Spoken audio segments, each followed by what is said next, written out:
Hi, welcome back. If you remember from last time, I finished off sawing out a rail for the back of the chair, which also left me a pattern to try and steam bend one. So I'm just making up a quick steaming box. So I'm using a piece of PVC pipe. I've turned a couple of bungs for the ends. I'm using a wallpaper steamer to fill that up. I've put it on a ramp because the PVC does become quite flexible when it's steamed. Now, I've never steam bent anything this sort of dimension, so it's all new to me, and this first attempt didn't work. I had a metal strap on the back of it as recommended, but that wasn't man enough and it actually stretched.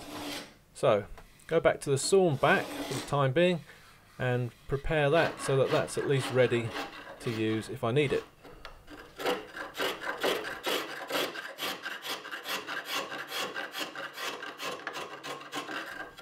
I'm not aiming to meet my line here, I'm simply aiming for a nice smooth curve.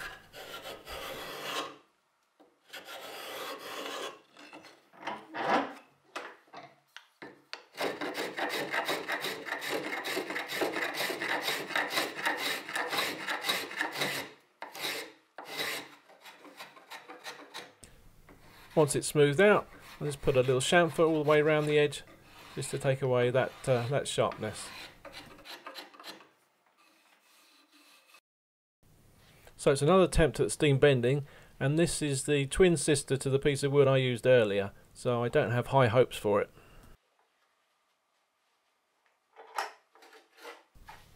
I was using a stronger metal band around the back of this piece, but even so it didn't end up being quite the success that I'd hoped for, as you can see.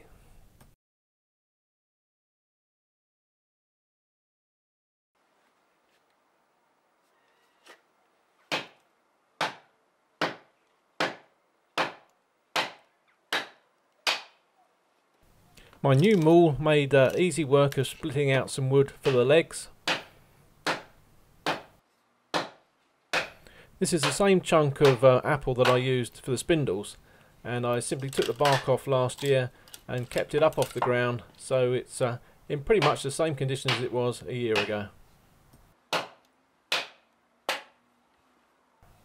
If you haven't split wood with a froe before, then I would certainly recommend it. There's a lot of satisfaction to be gleaned from doing this.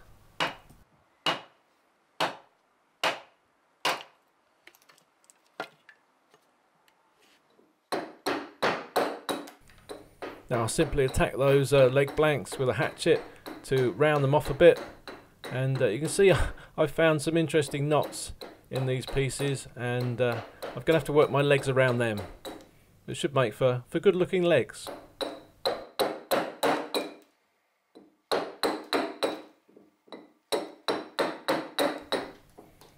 Also got something close to the rough shape I want. It's over to the shave horse again, and the draw knife. And these legs, as I say, because the grain wasn't particularly straight and the knots I found in there, it was quite a challenge to hold it, but the shave horse really did work well.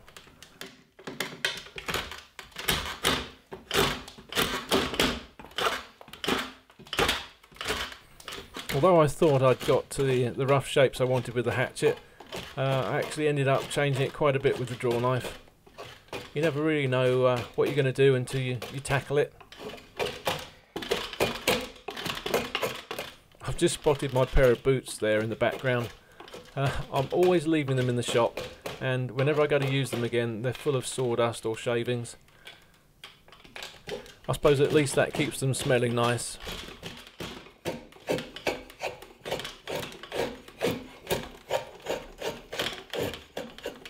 It really is rough going to begin with, but once you get an almost straight surface on there, the draw knife works a lot easier. Although I must say the apple was pretty dry by now, so it was a lot harder to work than it would have been if it had been green. You can see how nice the shavings are that are coming off here. That really is a pleasure to do. Once I've got the legs shaped properly, then I'll put a tenon on the end, which comes up through the seat and is wedged in place. Now, to prevent the wedged tenons from splitting the seat, Just look at the direction the grain's going in here, and I'm going to make sure my wedges go in perpendicular to that. So I go around and mark them all whilst they're inserted and the legs are rotated in the right direction.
I'm just popping on a coat of sealer which will help protect the surface when I'm gluing in the legs,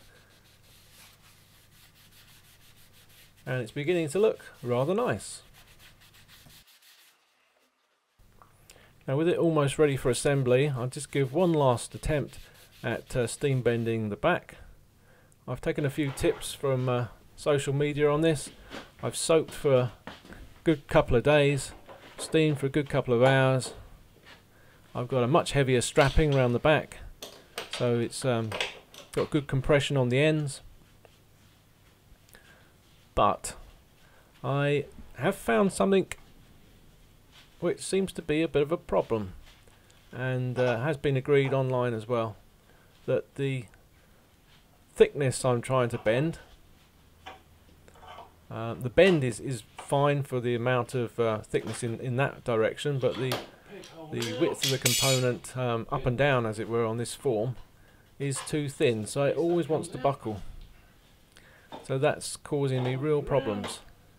I've tried to keep it as flat as I can whilst I'm doing this, but well, you'll see in a minute. If you want an idea of what this is like, try taking a curly whirly and bending it in its thin direction.